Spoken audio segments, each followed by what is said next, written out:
নমস্কাৰ সকলোকে স্বাগতম জনাইছো আৰু বিশেষকৈ অসম চৰকাৰৰ ভেঞ্চাৰ বিদ্যালয়সমূহৰ বিষয়ে এটা গুৰুত্বপূৰ্ণ বাৰ্তা দিবৰ কাৰণে আজি ভিডিঅটো প্ৰস্তুত কৰা হৈছে। আপোনালোকে সকলোৱে জ্ঞাত যে অতীজৰ পৰা অসমৰ শিক্ষা খণ্ডৰ প্ৰায় 80-90% ভেঞ্চাৰ বিদ্যালয়সমূহে পূৰণ কৰি আহিছিল। প্ৰয়োজন অনুসৰি ৰাইজে বিদ্যালয়বিলাক স্থাপন কৰে আৰু পিছত চৰকাৰে সেই বিদ্যালয়বিলাক প্ৰাদেশিকৰণ কৰি শিক্ষকসকলৰ পদ নিয়মীকৰণ কৰাৰ লগতে সেই অঞ্চলত বিদ্যালয়খনৰ ছাত্ৰ-ছাত্ৰী পঢ়িবৰ বাবে সুবিধা কৰি দিয়ে বা এই অঞ্চলটোৰ শিক্ষাৰ অভাৱটো দূৰ কৰা হয়। সেই অনুসৰি সময়ে সময়ে বিদ্যালয়বিলাক চৰকাৰে প্ৰাদেশিকৰণ কৰি আছিল আৰু 2013 চনলৈকে ভেঞ্চাৰ বিদ্যালয়সমূহ প্ৰাদেশিকৰণ কৰা হৈছিল। কিন্তু 2017 চনত যি ভেঞ্চাৰ বিদ্যালয় প্ৰাদেশিকৰণ আইন প্ৰণয়ন কৰা হ'ল, সেই আইনৰ অধীনত 2021 চনত ভেঞ্চাৰ বিদ্যালয়বিলাক নহয়, আচলতে বিদ্যালয়বিলাকৰ শিক্ষকসকলক প্ৰাদেশিকৃত কৰা হ'ল আৰু প্ৰাদেশিকৃত কৰা হ'ল টিউটৰ হিচাপে। আৰু এই টিউটৰ হিচাপে যিসকল শিক্ষকক নিযুক্তি দিয়া হ'ল, তাৰ পিছতে বহু শিক্ষক থাকি গ'ল, কাৰণ এখন বিদ্যালয়ত 2-3জন মানুহে শিক্ষকক প্ৰাদেশিকৰণ কৰা হ'ল ছাত্ৰ-ছাত্ৰীৰ অনুপাতৰ ওপৰত ভিত্তি কৰি। কিন্তু বাকী থকা যিসকল ভেঞ্চাৰ শিক্ষক, সেইসকলক আজিও প্ৰাদেশিকৃত কৰা হোৱা নাই আৰু তেওঁলোকৰ কোনো ধৰণৰ আইনৰ আওতাত তেওঁলোক পৰা নাই। কিন্তু এটা শেহতীয়াকৈ এটা গুৰুত্বপূৰ্ণ কথাই গোটেই অসমতে এটা আলোড়ন সৃষ্টি কৰিছে যে BTADত থকা BTC চৰকাৰখনে, প্ৰমোদ বড়ো চৰকাৰখনে তেওঁলোকৰ বড়ো মাধ্যমৰ যিখিনি ভেঞ্চাৰ বিদ্যালয় আছে সেই বিদ্যালয়সমূহ প্ৰাদেশিকৰণ কৰাৰ এটা সিদ্ধান্ত গ্ৰহণ কৰিছে। এই বড়ো মাধ্যমৰ বাদে অন্য মাধ্যমৰ বিদ্যালয়সমূহ বা অসমীয়া মাধ্যমৰ বিদ্যালয়সমূহ কিন্তু তেওঁলোকে প্ৰাদেশিকৰণ কৰাৰ কথা কোৱা নাই। গতিকে এটা অত্যন্ত গুৰুত্বপূৰ্ণ বিষয়। যদিহে বড়ো মাধ্যমৰ বিদ্যালয়বিলাক প্ৰাদেশিকৰণ কৰি অসমীয়া মাধ্যমৰ বিদ্যালয়বিলাক যদি প্ৰাদেশিকৰণ কৰা নহয়, তেতিয়াহ'লে আটাইতকৈ ডাঙৰ কথা হ'ব বঞ্চিত হ'ব শিশুসকল বা ছাত্ৰ-ছাত্ৰীসকল। কাৰণ শিক্ষাৰ অধিকাৰ আইনৰ মতে কিন্তু কোনো ছাত্ৰ-ছাত্ৰীক শিক্ষাৰ পৰা বঞ্চিত কৰিব নোৱাৰিব। কিন্তু এই যি কথা কোৱা হৈছে যে বড়ো মাধ্যমৰ বিদ্যালয়সমূহে প্ৰাদেশিকৰণ কৰা হ'ব, অসমীয়া মাধ্যমৰ বিদ্যালয়সমূহ প্ৰাদেশিকৰণ কৰা নহয়, এই ক্ষেত্ৰত কিন্তু শিক্ষাৰ অধিকাৰ আইনখন কিন্তু তেওঁলোকে ভায়োলেট কৰিবলৈ বিচাৰিছে।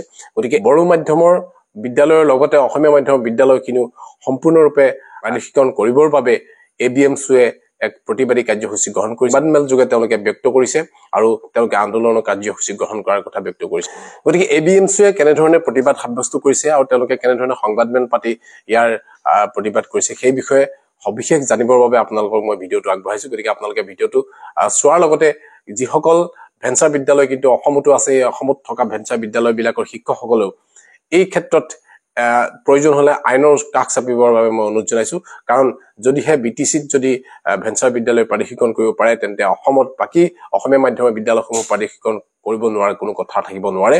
এই ক্ষেত্ৰত শিক্ষাৰ অধিকাৰ আইনো ভায়োলেট কৰা হ'ব।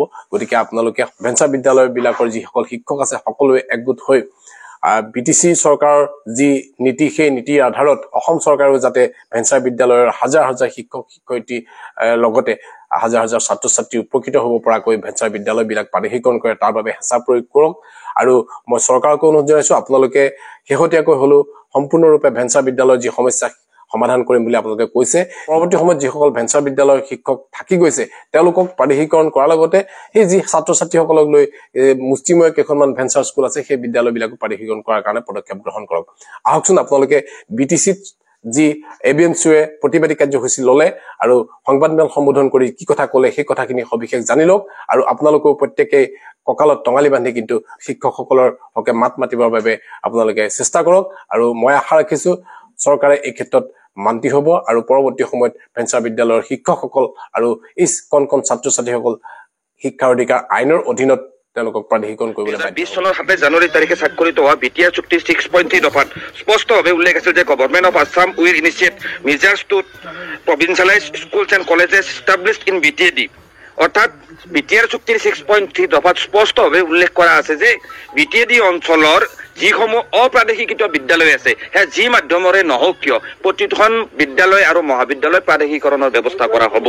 এই ক্ষেত্ৰত চৰকাৰে সিদ্ধান্ত লৈছে যে একমাত্ৰ বড়ো মাধ্যমৰ বিদ্যালয়সমূহ প্ৰাদেশিকৰণ কৰা হ'ব। বড়ো মাধ্যমৰ সকলো বিদ্যালয় মহাবিদ্যালয় প্ৰাদেশিকৰণ কৰক, তাত আমাৰ সহযোগিতা থাকিব, স্বাগতম থাকিব। কিন্তু তেনেকুৱা সময়তে অসমীয়া মাধ্যমৰ অপ্ৰাদেশিকৃত বিদ্যালয়সমূহ প্ৰতি কিয় ইয়াত কৰা হ'ল, চূড়ান্তভাৱে বঞ্চনা কিয় কৰা হ'ল, এই প্ৰশ্ন আমি অসম চৰকাৰৰ সন্মুখত উত্থাপন কৰিছো। এই প্ৰশ্ন আমি BTR চৰকাৰৰ সন্মুখত উত্থাপন কৰিছো। আজি আপোনালোক আটাই জানে যে এই BTR অঞ্চলটোত বিভিন্ন সমূহ অপ্ৰাদেশিকৃত বিদ্যালয় আছে, অপ্ৰাদেশিকৃত ভেঞ্চাৰ বিদ্যালয়ৰ মহাবিদ্যালয় শিক্ষকসকলে আজি দীৰ্ঘদিন ধৰি এই বিদ্যালয়সমূহ প্ৰাদেশিকৰণ কৰাৰ দাবী লৈ আন্দোলন কৰি আহিছে। আমি ছাত্ৰ সংগঠনসমূহেও বিদ্যালয়সমূহ মহাবিদ্যালয়সমূহ প্ৰাদেশিকৰণৰ দাবী লৈ ইতিমধ্যে ধাৰাবাহিকভাৱে আমি আন্দোলন কৰি আহিছোঁ, আমি কথাসমূহ কৈ আহিছোঁ। আৰু এটা কথা স্পষ্ট, ষষ্ঠ শ্ৰেণীৰ পৰা স্নাতক শ্ৰেণীলৈকে বিশেষকৈ নামভৰ্তিৰ সময়ত আমি দেখিবলৈ পাই আহিছোঁ এটা ছাত্ৰ সংগঠন হিচাপে যে প্ৰতিটো বছৰে নামভৰ্তিৰ ক্ষেত্ৰত বিশেষকৈ চৰকাৰী খণ্ডৰ বিদ্যালয় আৰু মহাবিদ্যালয়সমূহত ছাত্ৰ ছাত্ৰীসকলে সীমিত আসনৰ বাবে লিমিটেড ছিটৰ বাবে তীব্ৰ এক অসুবিধাৰ সন্মুখীন হয়, যাৰ পৰিণতিত বাধ্য হৈ বহুতো ছাত্ৰ ছাত্ৰী ব্যক্তিগত খণ্ডৰ বিদ্যালয়লৈ ঢাপলি মেলিব লগা হয়, ব্যক্তিগত খণ্ডৰ মহাবিদ্যালয়ত ঢাপলি মেলিব লগা হয় আৰু আৰ্থিকভাৱে দুৰ্বল একাংশ ছাত্ৰ ছাত্ৰীয়ে আধাতে শিক্ষা সামৰিবলৈ বাধ্য হয়। আজিৰ তাৰিখত যিসকল শিক্ষকে ভেঞ্চাৰ বিদ্যালয় মহাবিদ্যালয়ৰ জৰিয়তে এই বৃহত্তৰ অঞ্চলৰ ছাত্ৰ ছাত্ৰীসকলক পাঠদান কৰি আছে, শিক্ষা প্ৰদান কৰি আছে, আজিৰ তাৰিখত যদি ভেঞ্চাৰ বিদ্যালয় মহাবিদ্যালয়সমূহ বন্ধ কৰি দিয়া হয়, বিশেষকৈ অসমীয়া মাধ্যমৰ ভেঞ্চাৰ বিদ্যালয় আৰু মহাবিদ্যালয়সমূহ যদি বন্ধ কৰি দিয়া হয়, তেনেহ'লে চৰকাৰে সেই ছাত্ৰ ছাত্ৰীসমূহৰ যিটো লোড সেই লোডটো ল'ব পাৰিবনে, সেই প্ৰশ্ন আজি আমি উত্থাপন কৰিছোঁ। মূলতঃ কোৱালিটি এডুকেশ্যনৰ কথা কৈ থকা প্ৰমোদ বড়ো ডাঙৰীয়াই, BTCত নলেজ ফেষ্টিভেল পতা প্ৰমোদ বড়ো ডাঙৰীয়াই আজিৰ তাৰিখত BTR চুক্তিৰ 6.3 দফা অনুসৰি অসমীয়া মাধ্যমক সম্পূৰ্ণভাৱে বঞ্চনা কৰি একমাত্ৰ বড়ো মাধ্যমক প্ৰভিঞ্চিয়েলাইজ কৰিবলৈ যি সিদ্ধান্ত গ্ৰহণ কৰিছে বা অসম চৰকাৰে যি সিদ্ধান্ত গ্ৰহণ কৰিছে এই সিদ্ধান্তত আমাৰ বিৰোধিতা আছে। বড়ো মাধ্যমৰ বিদ্যালয় মহাবিদ্যালয় প্ৰাদেশিকৰণ কৰক, তাত আমাৰ ৱেলকাম থাকিব, কিন্তু তাৰ সমান্তৰালভাৱে এই BTC অঞ্চলৰ এই BTR অঞ্চলৰ প্ৰতিখন অসমীয়া মাধ্যমৰ বিদ্যালয় আৰু মহাবিদ্যালয় প্ৰাদেশিকৰণৰ ব্যৱস্থা কৰিব লাগিব। আজি প্ৰমোদ বড়ো ডাঙৰীয়া নেতৃত্বাধীন BTC চৰকাৰ আৰু অসম চৰকাৰে যদি ভাবিছে যে BTR অঞ্চলত তেখেতসকলে যিকোনো সিদ্ধান্ত গ্ৰহণ কৰিব, সেই সিদ্ধান্তৰ বিৰুদ্ধে কথা কোৱা সংগঠন ইয়াত নাথাকিব, কথা কোৱা মানুহ নাথাকিব। কিন্তু স্পষ্ট কথা, ABMSOৱে স্পষ্টভাৱে চৰকাৰৰ এনেকুৱা ভুল নীতি সমাজখনক আজিৰ তাৰিখত বঞ্চনা কৰিব পৰা, বিশেষকৈ অসমীয়া মাধ্যমৰ বিদ্যালয়ক ইয়াত বঞ্চনা কৰিব পৰা এনেকুৱা ধৰণৰ সিদ্ধান্ত ল'লে সেই সিদ্ধান্তৰ বিৰুদ্ধে প্ৰতিবাদ হ'ব।